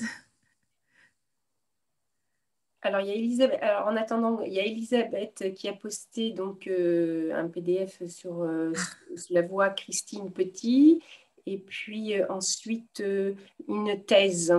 Peut-être que Elisabeth a envie d'en Non, parler. c'est pas une thèse, c'est juste un dessin si vous cliquez dessus. C'est un message de soutien à l'étudiant dont parlait Valérie, parce que en ce moment je vis la même chose avec ma fille qui est en thèse. Et voilà, donc je pense que de temps en temps c'est bien de penser à ces étudiants-là. Oui, je lui enverrai, il sera content. Pour voir qu'on pense à lui quand même. Merci. Ouais, je peux maintenant? Oui. Enfin, pour moi, c'était extraordinaire. Je sais plus comment il s'appelait, Barnet. Ouais. Mais quand j'ai entendu ça, franchement, pour moi, c'était exactement les rythmes qu'il y a dans le Kasaï oriental, que Jean-Michel a enregistré déjà et tout, enfin plein de fois, et que moi, j'entends à chaque fois que je suis là-bas. Mais vraiment, j'avais l'impression, enfin, si je t'avais pas entendu parler et qu'on m'avait mis ça enfin, sur un CD, enfin, c'était vraiment le rythme des tambours batteurs là-bas dans le Kasaï, quoi. Et les rythmes des femmes comme des hommes, enfin, de tous ces chanteurs, pas professionnels, mais qu'on retrouve dans tous les villages et qu'on entend tous les jours, quoi. Enfin, Mais quand j'ai entendu ça, je me suis dit, mais c'est pas possible. Et alors, il était où, là? Tu disais, c'était ça, c'était au Danemark? Aux Pays-Bas.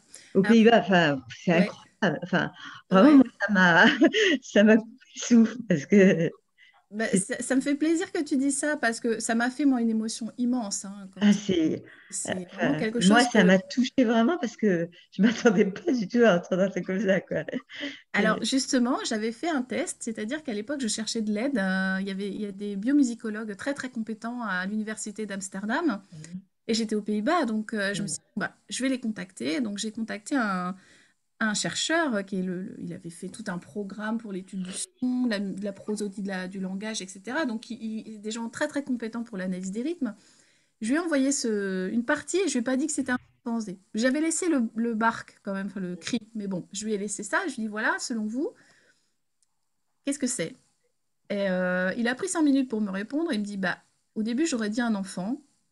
Et puis j'ai entendu le contexte à l'extérieur m'a paru un peu spécial, un peu bizarre avec le vent. Et puis j'ai entendu le cri, bon bah, ça doit être un chimpanzé. Je dis c'est intéressant, non? C'est génial, ça n'a jamais été décrit. Les bonobos, ils font pas plus de 12 secondes de frappe sur un bidon. Alors il me dit oui, oui, bah, si vous voulez, on peut se parler, on se voit. Donc je vais le voir et je lui dis je voudrais collaborer, aidez-moi. Je ne sais pas exploiter ce matériel, mais je pense qu'il faut le publier. Oui, oui, oui, regardez, j'ai fait un logiciel. Voilà, donc j'ai jamais réussi à utiliser son logiciel il aurait fallu qu'il me montre, moi je savais pas faire. Donc ça n'est que longtemps plus tard que j'ai publié, mais c'est drôle parce qu'il m'a un peu laissé dans ma galère. Et puis quelques mois plus tard, il me réécrit en disant, ben, en fait, on m'a invité à faire le discours d'ouverture de l'université d'Amsterdam. Et j'aurais aimé diffuser le son que que vous m'aviez gentiment envoyé. Alors du coup, là, d'un coup, ça devenait intéressant quand même. Je trouvais ça un tout petit peu, Limite, ouais. ouais, limite. Mais voilà, il m'a vraiment laissé. Et voilà, j'ai mis des années avant de publier ce truc. Alors qu'il m'aurait aidé, ça aurait mis 2 mois. Et c'est comme ça. C'est le monde de la recherche et Ouais, c'est tout dur, ça. ouais.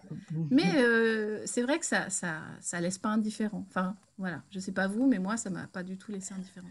Moi, émotionnellement, ça m'a vraiment beaucoup touchée, quoi. J'avais l'impression de me retrouver là-bas. Ouais, c'est chouette. Et- Valérie, Ouais. est-ce que tu peux en dire un peu plus, ou sans que ce soit trop technique? Donc, vous avez ces logiciels qui détectent, qui identifient les oiseaux et aussi un peu le cheminement de leur chant. Et vous avez aussi d'autres logiciels qui prennent tout ça et qui créent ces tracés. Typiquement, quand il fait ça, après il va faire ça. Ou parfois il revient à ça, mais parfois il continue. Ouais. Qui analyse ça, qui crée une sorte c'est comme des fils, quoi, hein, qui se croisent. C'est des logiciels qui font ça automatiquement, c'est ça? Alors automatiquement, ça prend du temps avant que ce soit automatique parce qu'il faut vraiment les calibrer pour les types de vocalisation qu'on a. L'idée, c'est qu'on ait après la série temporelle, enfin l'organisation avec vocalisation A, B, Z, X, le temps entre chaque, et qu'on travaille sur des aspects de composition unitaire et temporelle.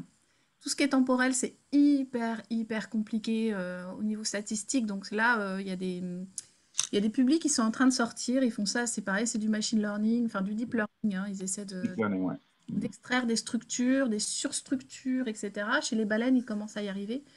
Ils arrivent à faire des partitions automatiques maintenant aussi chez les baleines. Donc je pense qu'on va utiliser ces outils-là. Mais il y a 2 choses. Il y a la représentation graphique, donc qui permet de voir, nous, visuellement. Mais après, il y a l'analyse statistique de à quel point c'est compliqué, nouveau, combien de structures de sous-patterns. Et là, c'est pas encore trop avancé, en fait, tout ça. D'accord. Donc, on voit que c'est compliqué, mais pour pouvoir le mesurer, à quel point c'est compliqué et tout, c'est encore un petit peu du travail en progrès, quoi. Et nous, on n'y est pas encore au niveau de notre développement. Parce que finalement, ce sont des choses qu'on pourrait, enfin, ça paraît un peu ridicule de dire ça, mais on pourrait prendre une simple mélodie humaine et appliquer ces techniques-là. Et là, on sait déjà le résultat, quoi. En fait, on sait déjà le résultat, mais on pourrait tester sur des choses qu'on connaît, quoi, en fait, tout ça. Ouais, mais c'est un peu l'idée, hein, en fait. Tout est développé à partir de ce qui est fait dans la musicologie. Mais même en musique humaine, il n'y a pas tant de choses que ça. Hein. Ça passe pas au niveau statistique de quantification de complexité, tu vois. Voilà, il va falloir que je m'y attelle de manière aussi théorique parce que moi, je comprends plus dès qu'on me parle de pitch et tout ça, je suis larguée. J'ai pas les compétences, enfin voilà, j'ai les connaissances, donc voilà, faudrait que j'ai des musiciens et j'ai des gens dans l'équipe qui sont ils ont réussi à synthétiser des voix. Donc ils ont réussi à synthétiser la voix de Marilyn Monroe. Ils ont réussi à lui faire lire avec sa voix de synthèse son journal intime, tu vois. Donc ils sont capables de contrôler complètement les aspects techniques, les enchaînements, les structurations. Enfin, il y a plein de choses qu'ils maîtrisent vraiment très bien. Donc on verra. Ouais, ça m'intéressait aussi quand tu disais que il y a de la surprise, quoi, ou du suspense. C'est un truc qui se répète, qui va cumuler, on sent que ça va cumuler, et puis il y a l'accumulation qui arrive. Ouais. Tout ça, tout à fait. Tout à fait. Mais c'est vraiment un truc qui est en plein développement et en plein boom. Là, je rédige une demande de financement, deadline demain, enfin lundi. Et toutes mes revues, les revues que je cite, c'est 2018, 2019, 2020. D'accord, donc c'est un boom. Ah, d'accord, c'est intéressant. En ce moment, ça explose et c'est vraiment toute la subtilité. L'idée, c'est de capturer la subtilité de ces phénomènes. Hein, donc, on va voir. D'accord, super. Merci, super intéressant, vraiment. Alors, il y a Malcolm qui dit « Et puis les oiseaux imitent aussi d'autres espèces, des notes, des phrases, la fauvette à tête noire, par exemple. Pareil, j'ai écouté, je n'ai rien compris à la ressemblance non plus. Je parle de Messiaen. Ah. Moi, j'ai pas écouté Messiaen, j'irai voir plus tard. Voilà. Et puis, il y a Gaëlle qui dit qu'en est-il du chant du loup et du chien? Ouais, bah je sais pas. Là, pour le coup, j'ai pas trop d'infos. Je sais pas à quel point c'est variable. Ce qu'on sait chez les mammifères, notamment, c'est que les cris, ils peuvent être. Parce qu'on va pas parler de chant là, pour le coup, on va parler vraiment de cris. Et chaque cri a une fonction normale hein, de communication de quelque chose. Et jusqu'à il y a peu, on avait tendance à avoir un répertoire, un peu comme ce que je vous ai montré, le bras, le coin, et à quoi correspond chaque cri. Et on se rend compte qu'en fait, c'est beaucoup plus compliqué que ça parce qu'évidemment, il y a certains facteurs comme l'émotion, par exemple, qui peut affecter la manière dont vocalisent les individus. Et un chien qui est un peu stressé, il va rajouter des aigus, il va avoir des notes plus longues. Voilà, donc on a des cris qu'on dit gradés, en fait. Ils sont, ils sont pas discrets, donc paf, avec le début, la fin est toujours la même chose. Parfois, en fait, la fin, ça va durer un peu plus longtemps, il va y avoir une modification et il va même passer sur une autre vocalisation. Donc il y a des cris qui ne sont pas si clairs. Est-ce que c'est tel cri ou tel cri? C'est un peu entre les deux. Et c'est influencé par l'émotion, par la flexibilité vocale des animaux aussi. Donc leurs apprentissages divers et variés. Donc voilà, on n'est pas...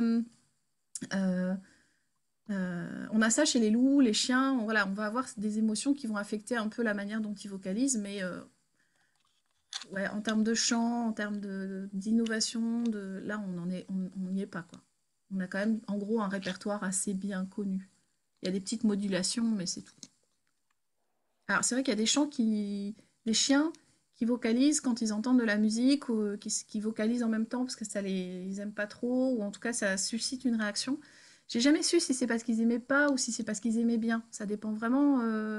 C'est pareil, c'est Internet, c'est des anecdotes. Alors, je ne sais pas trop quel est le ressenti de l'animal quand il chante en même temps qu'un son extérieur. Est-ce que c'est parce qu'il n'aime pas et que ça l'énerve et alors il a ce cri de détresse ou est-ce que c'est effectivement parce qu'il essaie de faire la même chose? Ça, j'ai du mal à savoir. Je pense pas qu'il y ait eu d'études là-dessus.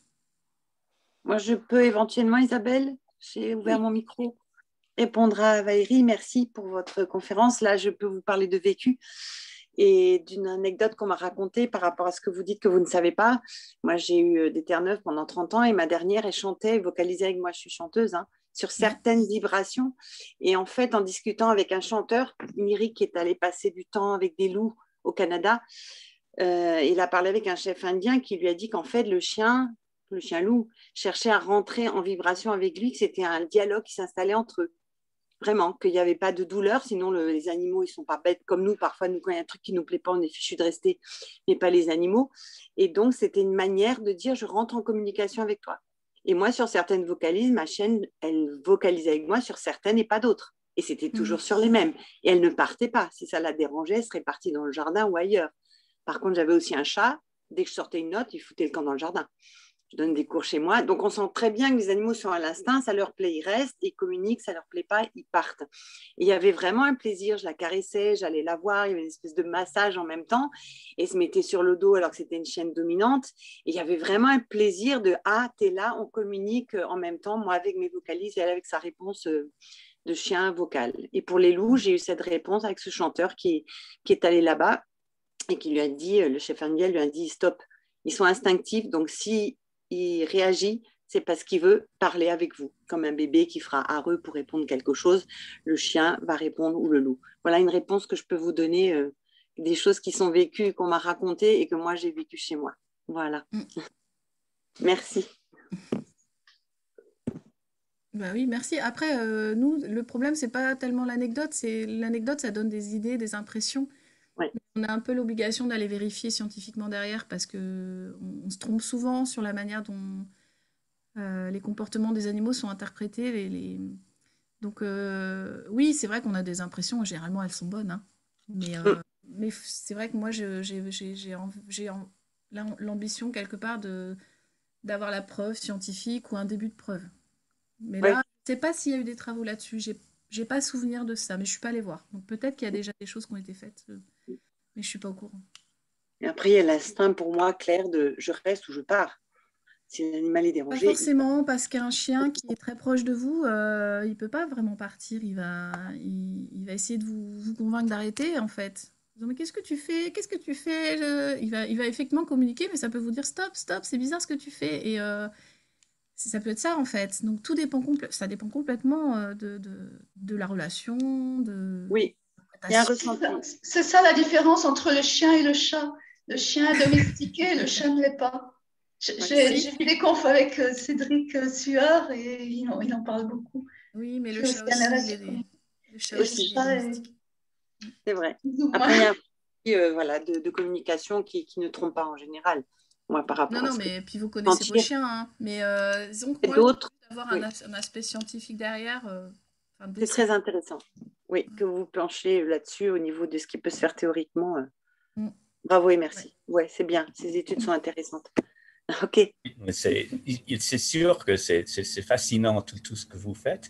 Est-ce que, moi j'ai une question, est-ce que vous faites la distinction entre les études de ce que font et chantent les animaux avec les humains et alors les animaux entre eux sans influence humaine? Enfin, est-ce que vous avez une dominante ou est-ce que c'est tout mélangé? Enfin, Alors, c'est mélangé parce qu'on n'a pas trop le choix. C'est-à-dire qu'on n'a pas beaucoup d'événements d'animaux qui chantent entre eux. Enfin, tout ce que je vous ai montré sur la synchronisation rythmique, là, c'est que des animaux qui ont été entraînés par l'homme, donc il y a une influence, hein, donc c'est pas quelque chose qu'ils font spontanément. Si vous diffusez Britney Spears à un groupe d'otaries sauvages, jamais elles vont se mettre à bober de la tête, hein, je vous le dis tout de suite. Ça, c'est quelque chose qui sont entraînés à faire. Ce qu'on apprend en faisant ça, c'est qu'ils ont le potentiel. Voilà, c'est qu'ils comprennent un rythme, ils sont capables de le percevoir. Maintenant, ça leur sert pas spécialement de savoir bober, enfin bouger de la tête en même temps que Britney Spears sur le terrain. Par contre, ça leur sert à comprendre qui est quel mâle, qui vient d'arriver, est-ce qu'il est potentiellement dangereux ou pas. Et moi, l'intérêt de ce que j'ai dans mes travaux, je crois, c'est que Barney, c'était spontané, ça n'a pas été encouragé, je suis jamais intervenue pour dire bravo, continue, continue, go on. J'ai jamais fait ça, j'ai justement essayé de ne pas être visible avec juste le dictaphone pour prendre le son. Et les corbeaux, c'est pareil en fait. Moi, ce qui m'intéresse, c'est vrai qu'ils chantent pas mal quand on est là parce qu'on doit les intéresser, parce qu'il va y avoir la nourriture, alors il y a déjà un peu de contentement et ça doit un peu stimuler les chants, mais ils chantent aussi beaucoup quand on n'est pas là. Et moi, c'est ça qui m'intéresse, c'est ce qu'ils font sans nous, en fait. Parce que dès lors qu'on commence à les entraîner à faire quelque chose, oui, on mesure leur potentiel, mais ils le feraient pas spontanément. Donc, pour tout ce qui est de musicalité, d'innovation vocale, c'est vraiment ce qui se passe à l'état naturel qui m'intéresse, en fait. Donc, ouais, j'aimerais, moi, qu'on puisse dissocier les deux. On se sert des études en captivité ou avec des humains qui ont entraîné pour voir les potentiels, mais l'idée, c'est de voir si dans le milieu naturel, ils s'en servent. merci. Merci. Alors, je ne vois plus d'autres questions. Oui. Oui, pardon. C'était par rapport à l'évolution. Il est admis que nous venons du singe. Comment est-ce que la musique, est-ce qu'on sait quand la musique a commencé à se développer et Alors, enfin, si vous l'avez, ouais, si. vous Alors, moi, savez, parce que c'est d'autres pans peut-être de la recherche. ouais, c'est ça. C'est d'autres, en fait, c'est quand même d'autres disciplines, hein. Il y a eu pas mal d'études sur la musicalité, enfin des études, des interrogations. Alors, il y a les premiers instruments, les flûtes, etc. Donc ça date, c'est daté, on les a trouvés, donc on a des infos. Mais non, on en est aux suppositions. Le fait que les chimpanzés et nous partagions la capacité à frapper de manière globalement rythmée et à utiliser ça, à avoir des displays. Alors, il y a aussi la danse de la pluie, je vous en ai pas parlé, mais quand il pleut, les chimpanzés en forêt tropicale humide, ça crée une émotion, une espèce d'excitation, et ils font comme des danses. Alors ils sont tout gonflés, et ils passent d'un pied sur l'autre, et ils vont rester comme ça pendant plusieurs minutes, complètement enveloppés dans ce qui s'appelle la danse de la pluie, hein. C'est une interprétation, mais bon. Et cette sensibilité à une ambiance sonore qui crée une émotion, ben voilà, c'est quelque chose qu'on partage avec eux et qui date de notre ancêtre commun. On ne descend pas du singe, on a des ancêtres communs avec le singe actuel. Et voilà, c'est ça qu'on cherche à retracer un peu jusqu'où ça peut monter. Mais la capacité, la facilité avec laquelle on gère des rythmes, on associe différents rythmes, on crée au niveau musical, ça n'a pas son égal chez les autres singes. Donc il s'est passé quelque chose pour nous à un moment donné qui a vraiment encouragé ça. Et on l'a chez les oiseaux. Alors, il y avait le langage, bien sûr. Les oiseaux ont aussi une aire de chant et nous, on a, entre guillemets, une aire du langage. Donc, il y a beaucoup de parallèles qui sont faits entre les chants d'oiseaux et le langage humain. La prosodie, la manière dont on parle, le discours, etc. Mais il n'y a pas encore eu beaucoup de parallèles avec notre façon de chanter. Voilà. Mais oui, il y a tout un pan, il y a beaucoup de champs de recherche là-dessus et bon, là, ça va un peu plus loin que ce que moi je suis capable de vous dire aujourd'hui, mais il y a eu des choses de faites. Ouais.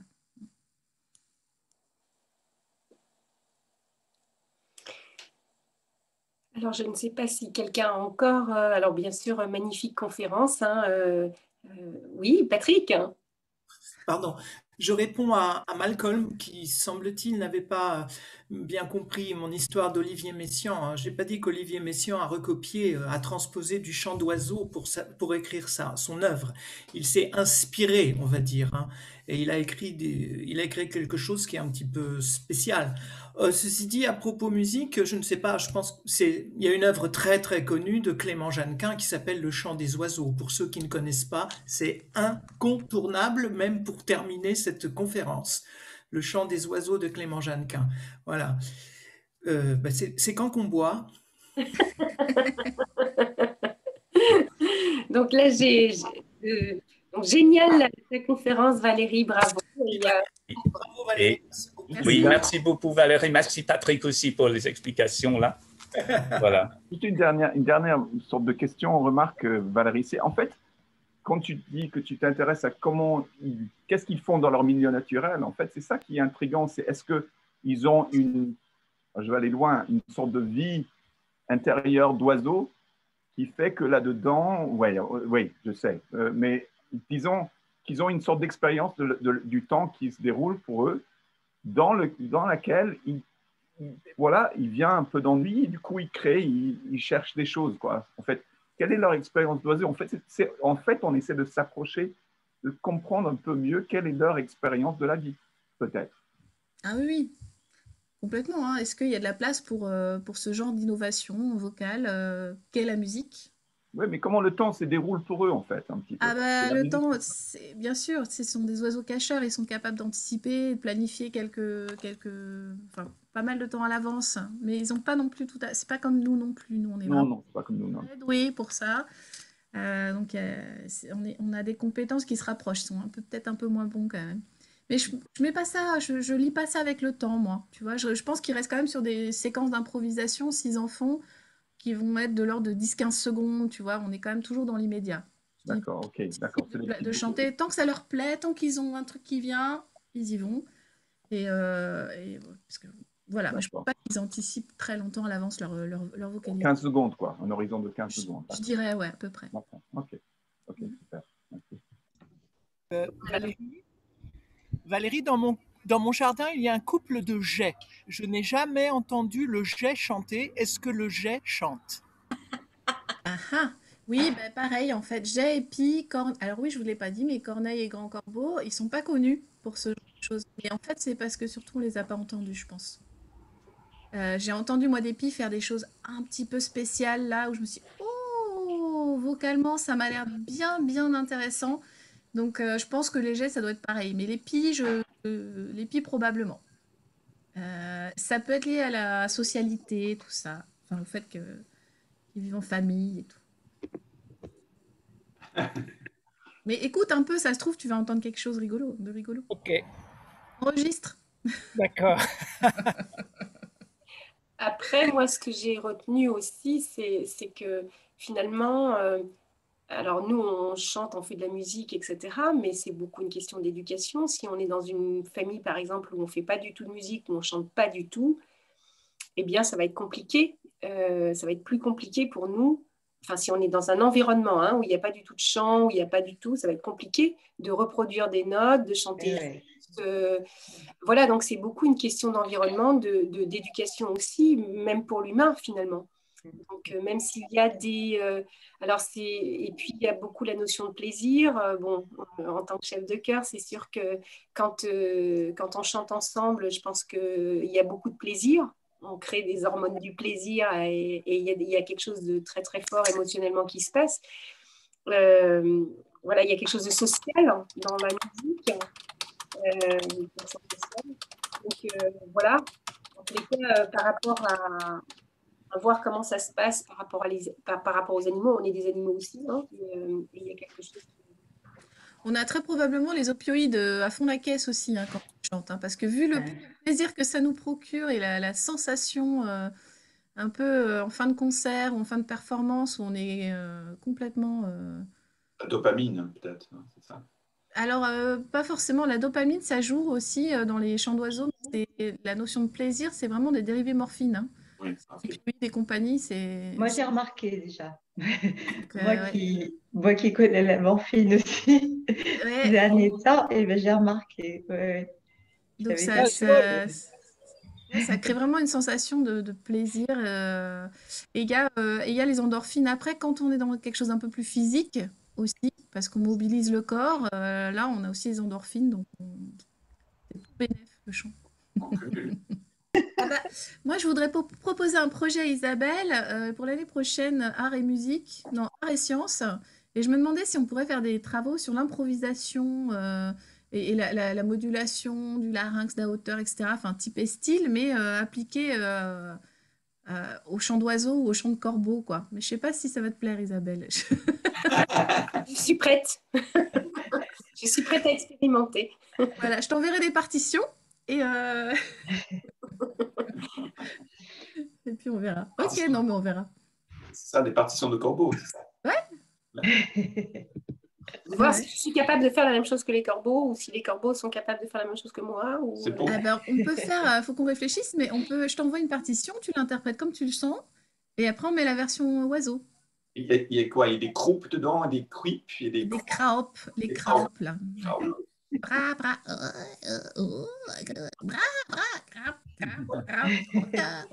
enfin voilà, il y a plein de trucs.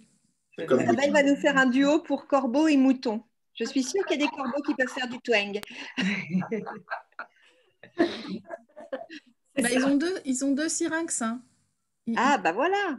Et ils modulent dépendamment l'un et l'autre. Alors ils ont des sons compliqués parce qu'il y a plusieurs couches. Hey, c'est compliqué. Isabelle, il va falloir bosser parce que... J'ai pas de syrinx, donc il va falloir que j'invente. Je m'adapte. Eh ben, très bien.